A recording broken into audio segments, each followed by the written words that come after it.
back to episode 3. Let's talk about campus resources. By now, this is the 3rd episode. You know the drill. Let's go ahead and plant our feet on the ground or floor if we're able. Roll our shoulders back. Actually, roll your shoulders up, up, up, up, up, and then drop them. Let's do that one more time because we often hold tension in our shoulders. So let's up, up, up, up, up, and drop them. All right. And I invite you to close your eyes.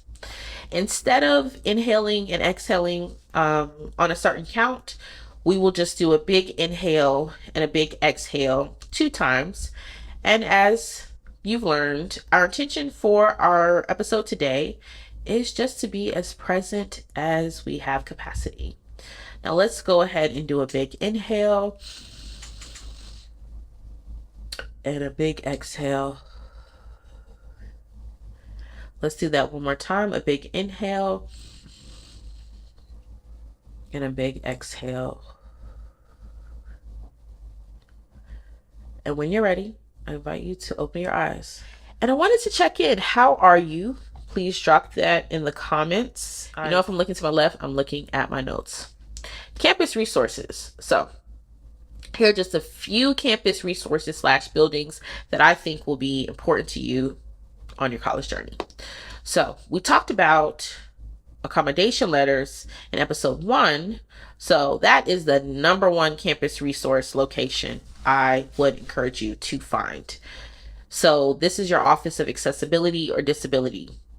Now, when we're finding these buildings or resources, let's say you don't know where they are, I would go to my university or college website and just type in campus map. Or you can type in their office so you can go to their webpage. So our Office of Accessibility or Office of Disability to get our accommodation letter. But this is also about, or this office also helps us when we're thinking about building accommodations and ADA accessibility. So let's say that you need to make sure that your course, that your class building, has a ramp. You can talk to them about that. You want to make sure that your buildings are ADA compliant. Is there an elevator in the building or a ramp? These are things that are important. Even when we're thinking about the sidewalk, say you have walking support. And so you want to make sure that, let's say you have crutches or a walker or a wheelchair, that you are able to get to your class without any obstruction if you can, and that is who you'll talk to. Second most important building, in my opinion, is counseling services. You might not need them, but you might find yourself, unfortunately, and this is what I always tell students about mental health. I'm a big advocate of mental health. It is very important for you to be able to try to manage it as best you can by giving yourself grace. But I will say this about mental health. Every day, I invite you to check in with yourself. When we start talking about creating our schedule, I'll tell you about a check-in system that I share with students. That being said, let's say you're waking up and every day is a bad day. Whatever that means to you. You're waking up and every day you can't get out of bed. You're waking up and you're noticing, hey, I feel different. Or hey, I'm not motivated. Those are signs that you should pay attention to. That's not to diagnose yourself. That is not to say that something is wrong or right, but that is something you should pay attention to.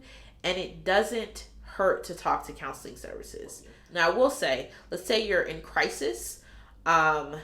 There should be a number, like some sort of hotline or a number for counseling services. I would just encourage you to go ahead and just put that number in your phone now. Again, you might not ever need them, but if you need them, you should have that number in your phone. Also talk about, to keep it real, another office that is very important and near and dear to my heart is recovery services. So not every campus has recovery services, but generally if you're at a large college or university, they will have recovery services. And that is for students in recovery. It's not about, again, we're not judging ourselves. But if you need those services, I invite you to reach out to them. They will be a great support. All right, y'all, let's talk about the money. Financial aid. So let's just acknowledge we know college is expensive. In season 2, we'll talk about, is college worth it? Spoiler alert, I do think it is, but we'll have that tough conversation in season 2 that really talks about, we'll weigh the scales of going to college and not, and the different kinds of colleges, because you don't have to go to a 4-year university, or you may start off in a 4-year university and decide to do something different, or a 2-year community college or a technical school. We'll talk about all of those things in another episode. That being said, I do want to acknowledge first that scholarships are always there. That is totally true. But let's talk about your financial aid package. So for some of us who have financial aid packages, they will include grants or loans. And let's say you get a Pell Grant, that is only for a certain amount of money, and that's if you qualify. Not every student qualifies for a Pell Grant. So some students will have to get loans, payment plans, work study. We'll talk about that. I had to change the battery. So let's talk about loans. I am not a financial aid advisor. Always talk to your financial aid advisor. But this is what I will say about loans. You want to ask those tough questions if you're offered loans. You want to know, when do you have to start repaying them? What is the interest rate? What happens, let's say you're able to work, or or you come into some money. What happens if you start paying on the loan early? You want them to really you want them to break down what the interest means for you. You also want to have a conversation about what your potential payment could be. It's never too soon to have that tough conversation. So you want to make sure that you're fully aware, because even though the cost of college can be overwhelming, I will say that at least having all the information you need can really help you along the way. So you want to ask all of these questions if you can before you sign your name to any loans. You also want to talk about what are deferment and forbearance options, just in case. I know that some people may be taken aback when you're asking these questions. It's totally okay, because you need to know. Next, let's say you're able to pay for your school and you want to do a payment plan. You need to ask very specific questions about the payment plan. You need to ask about, what are the number of payments? You need to ask about an installation fee. You need to ask about, and I hate to say you need to, but this is important.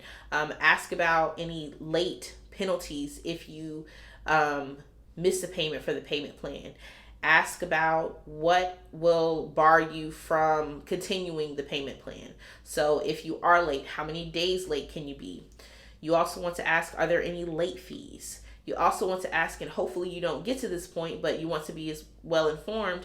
Let's say something happens and your income stops and you cannot continue your payment plan. You want to know what happens. You want to know when may there be a hold on your account. If your if your tuition later goes to a collection agency, who is the collection agency? What is that process like? You want to have just all of these questions, because what I've seen with a lot of students, they will have a great package for the fall, but then for the spring, the package is not as strong, or circumstances changed. And so you want to make sure that you are vigilant in asking these questions. The other thing that you want to do as a writer, someone who documents everything, if you have that conversation in person, on the phone, follow up with an email, get it in writing.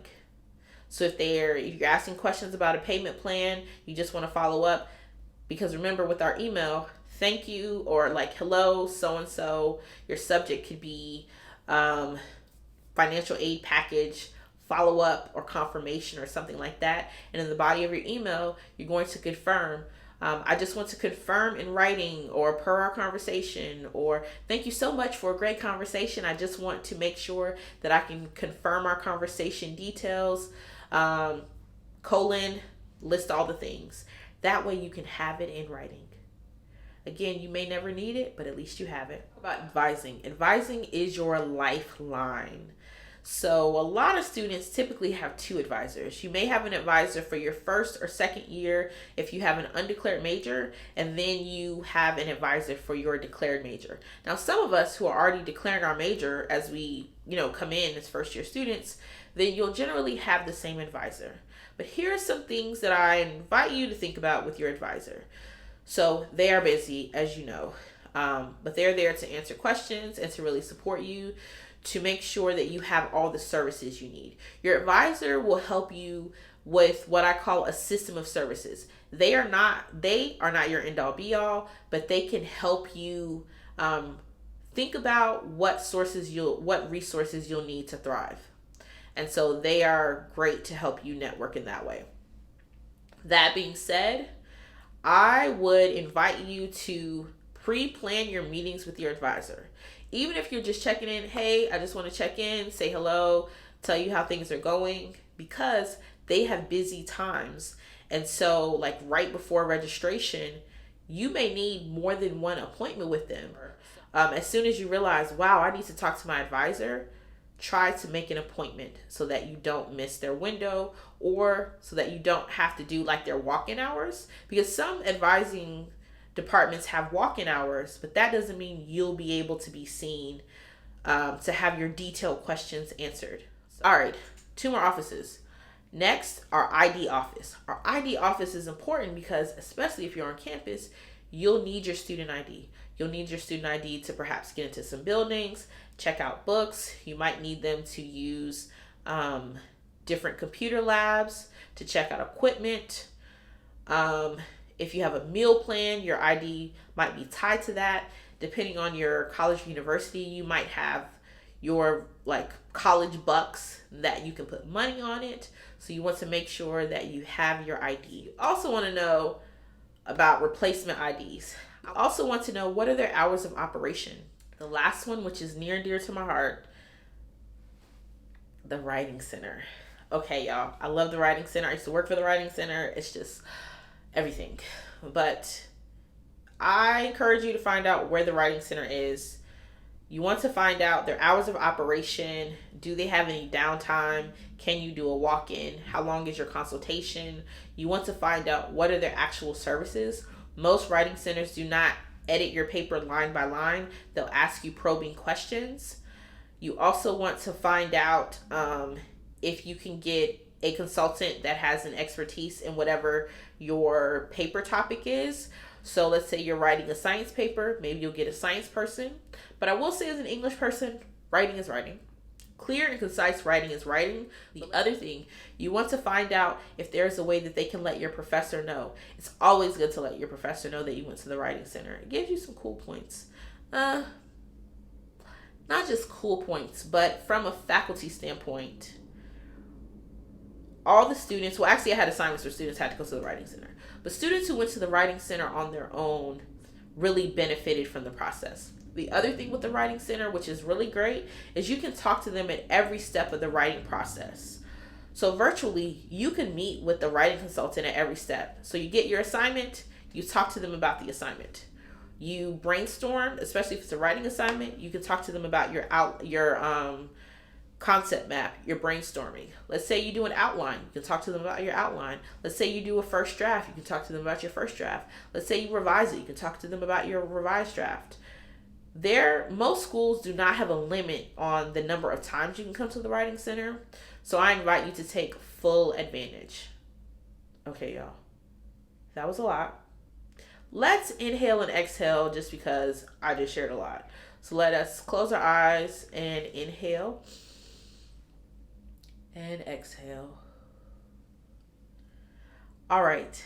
Thank you so much for this episode. What episode are we on, y'all? Episode 3. We're already on episode 3. Okay. Let me calm down, because I can get really hype.